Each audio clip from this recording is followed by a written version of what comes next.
Even if the respondent had continued in the same department, it would not have been possible for him to take the custody of the documents as he would no longer be in charge of the office.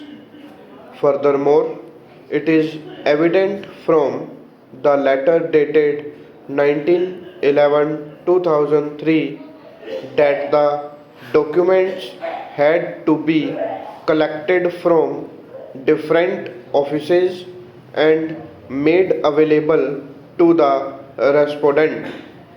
This fact is so mentioned in the letter of the executive engineer.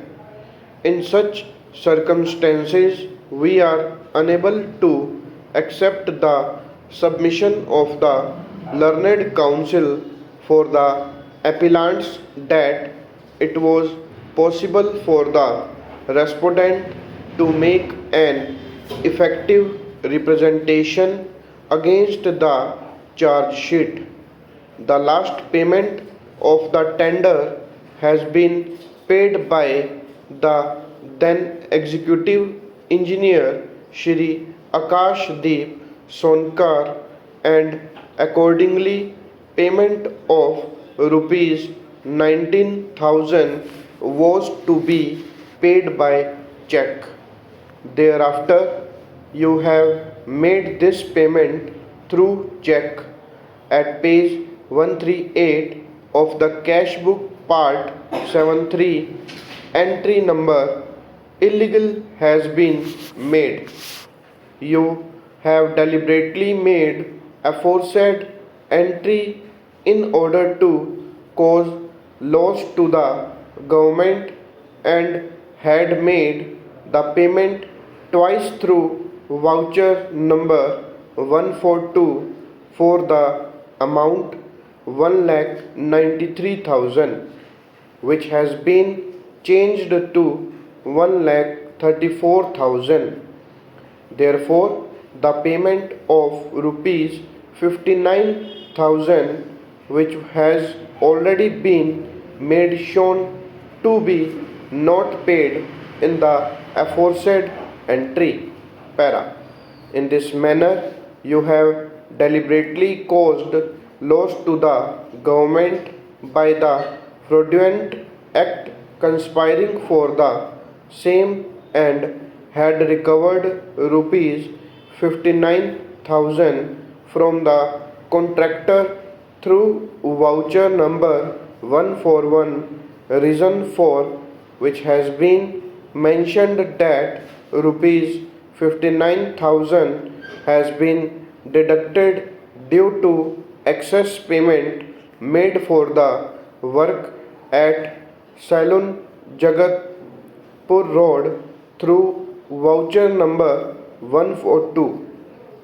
Now, where in voucher number 142 dated it is mentioned that due to what reason deduction has been made after the issuing of check regarding the amount to be paid, which shows bad intention on your part.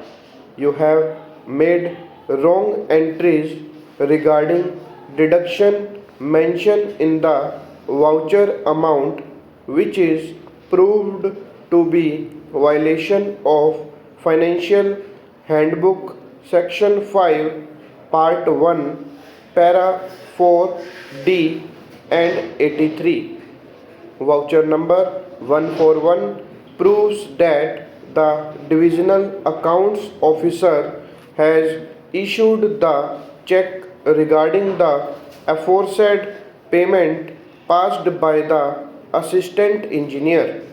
At the time of issuing check deduction of rupees 59,000 from the amount to be paid makes you conduct suspicious and you are found responsible for the misconduct in this regard. Therefore, you are found guilty of misconduct according to para 3 UP Government Servant Conduct Rules 1956. Therefore, the check has been wrongly encashed by you after making fraud entry by self name and the amount has not been taken in cash book. Para. The firm has alleged that you had received payment after committing fraud, therefore, you are found guilty and misconduct regarding the misappropriation of amount of rupees 1,29,000 after committing fraud on the documents and violating the financial rules. You are also held guilty for misconduct according to para 3 UP Government Servant Conduct Rules 1956. Para.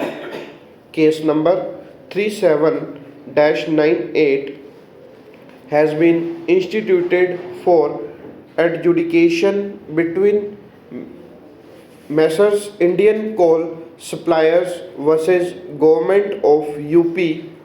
The case has been decided according to which demand for rupees 26 lakh along with interest has been made by the concerned firm from the department. The fact has been in your knowledge that the option of appeal in the aforesaid case has been rejected by the government. In such situation, you had not prepared the defense regarding validity of the agreement during framing of issues in proper manner. The case has been dismissed only on the ground of deficient court fees. You have deliberately appointed special advocate without permission of government, had no paid course fees and had concluded with Messrs.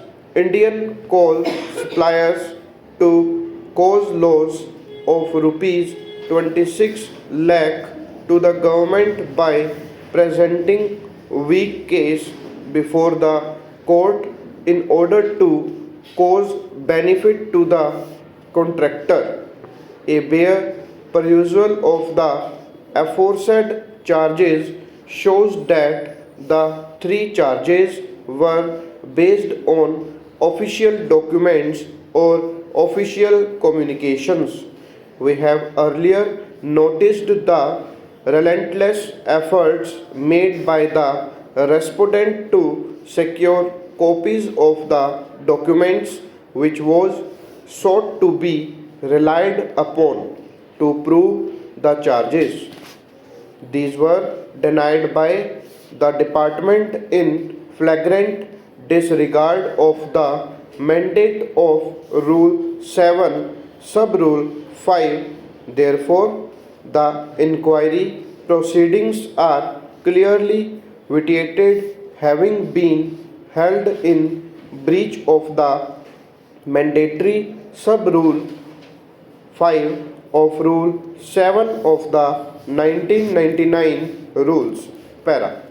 The first inquiry report is vitiated also on the ground that the inquiry officers failed to fix any date for the appearance of the respondent to answer to the charges. In such a case, the inquiry officer shall record the statement of witness mentioned above. Stop.